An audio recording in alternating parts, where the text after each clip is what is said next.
Hello, Danielle. It's very nice to see you today in Nakhon Nayok, Thailand. Okay. Yes, I enjoy our meeting a lot. Yes. And I would have a few questions to ask you. Yes, you're welcome. At the moment, I live most of the time in Germany, and then I come over the winter here. And I have noticed that the latest question, is what can we do about burnout? Burnout seems to be the word at the moment. Yeah. So many young people have burnout. Burnout, which is the severe stress, really, isn't it? Yes. The severe stress. Okay. So, well, first of all, I would like to show you about, how a human life form is made up. Okay. This is the essence of Buddhism, really, to understand how a life form, is made up. So basically, the Buddha said that this life form, which has the body and then the mind, the state of the mind inside, is made up of 5 entities. Sometimes we call 5 aggregates. In Thai, we call khandha. Okay. So the state of the burnout or severe stress is the nature of the mind that is really unsettled, right? Sometimes you can say, lose control, just don't know what's going on. It's something that, your thoughts that it's run in your mind about 1,000 miles per hour, something like that, isn't it?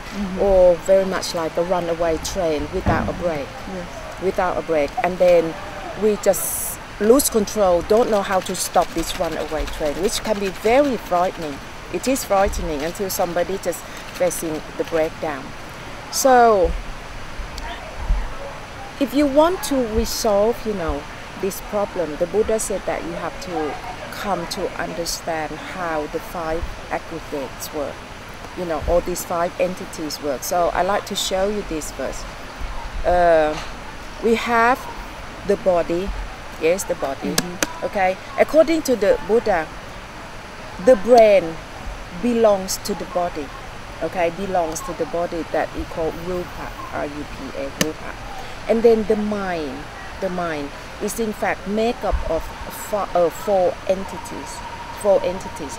The water here represent the problems, the problem at work, domestic problem, all these things, relationship.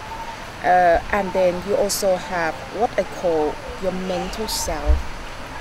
You got the physical self, the shell, and then you got the mental self. This mental self, in fact, is the nature of your consciousness, human consciousness. Okay, this nature. Is that the true self? Yes, I always tell my students that this is your inner self, your mental self, or your true self. The self that you got to be, that you got to protect from the problem. So when the problem come into your mind, it rattle your mental self or your true self into the state of a burnout, severe stress or breakdown like this. So you can see that this state of the mind, according to the Buddha, he separated it into 4 entities, 3 parts. Okay, yeah. If you move to this one, I can show you better. So this is your physical self, right? Your physical self, and then this is your mental self, your mental self, and these 3 minds, okay, represent the problems. Represent the problems. So these 4 entities, which make up of what I call Tom and Jerry's. Tom and Jerry's 4 entities make up into something that the Western world call the mind. But to the Buddha, in fact, it got the subject as Tom and then the object as Jerry. So you might wonder that where all these Jerrys come from. Jerrys come from all the events, in the external world that your physical self go to deal with. At work, all this pressure of this problem that come into you. So the Buddha said that no matter what problems that you have, you always round them into the problems that come with sight, problems that come with sound, with smell, with taste, and with texture. Okay?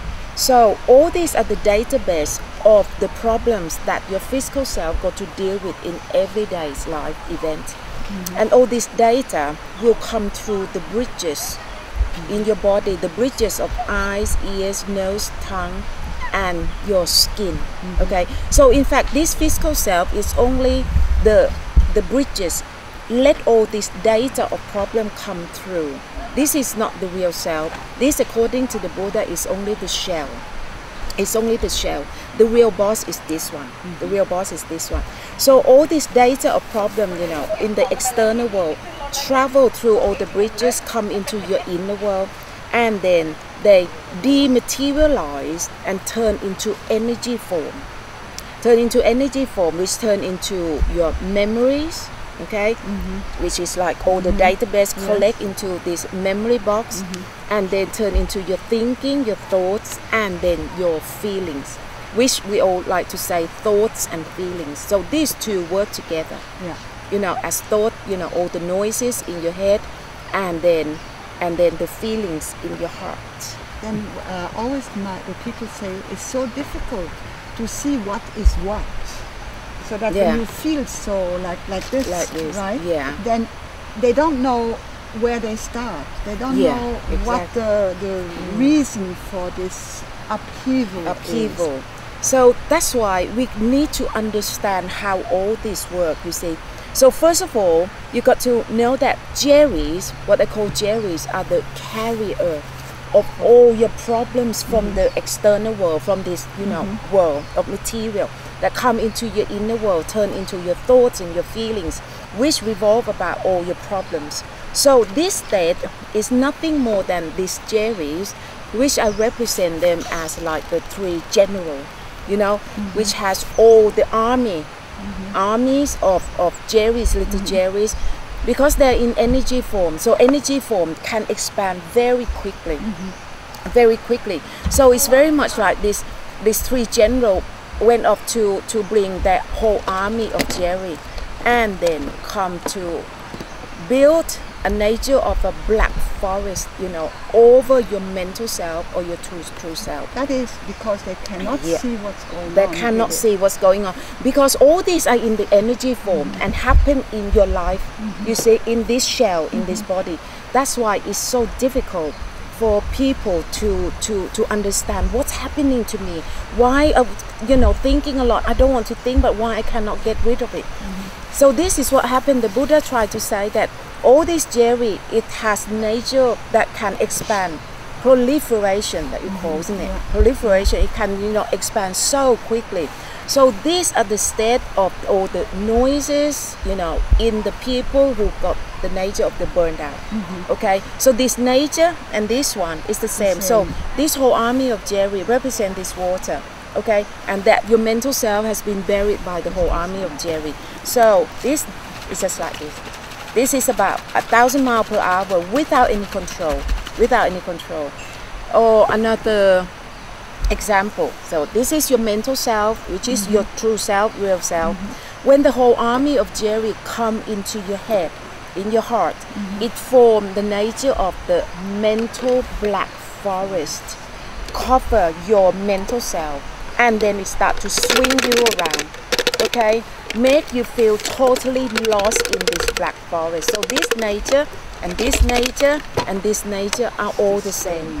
This is my way trying to help people to understand what's happened in your mind, in your head and in your heart. Why you got all so many, you know, thoughts in here and cannot get rid of. Then their next question is usually, how can I go about it? What are the first steps? It's like you have to take them by the hand. Yeah. Because it's very difficult when you are in this situation, right? Yeah, and try to let yourself have control over your mind. How, basically, you want to ask that, how can I stop this troubled mind? How can I stop this troubled mind? How can I put the control over? How can I put slam the brake on? How would you suggest to somebody like this? So this problem we got to, you know, trace back to the night of the enlightenment of the Buddha. So what happened on the night of the enlightenment of the Buddha is that on that night the Buddha, you know, he disconnect and go beyond. The word enlightenment, it means that he, first of all, he was like this before. He was like this before, full of suffering, you know. And then suddenly he had this experience, this encounter, he disconnect and he go beyond this lump of suffering. This lump of suffering. Okay, in Thai we have the word called lut. Lut, which means disconnect and then go beyond. I talk about this in this book, I think. Okay, and I hope for him time.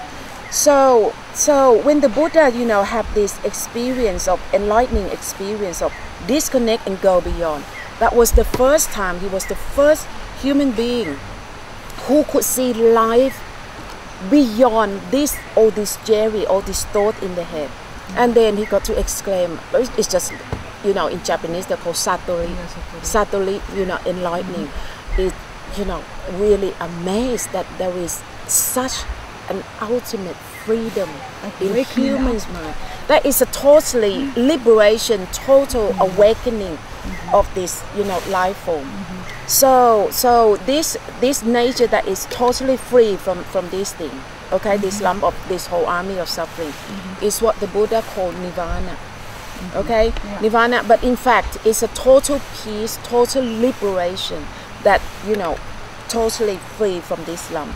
So when the Buddha understand this, you know, he could, this is the source of the noble, the Four Noble Truths. So the Buddha understand that, try to tell people that we have the nature of the suffering, okay, with the suffering, and the cause of the suffering is caused by all these jerries. And then he want to confirm to people that in fact there is a state of freedom, mental freedom, a total mental freedom, overcome this, and then come to the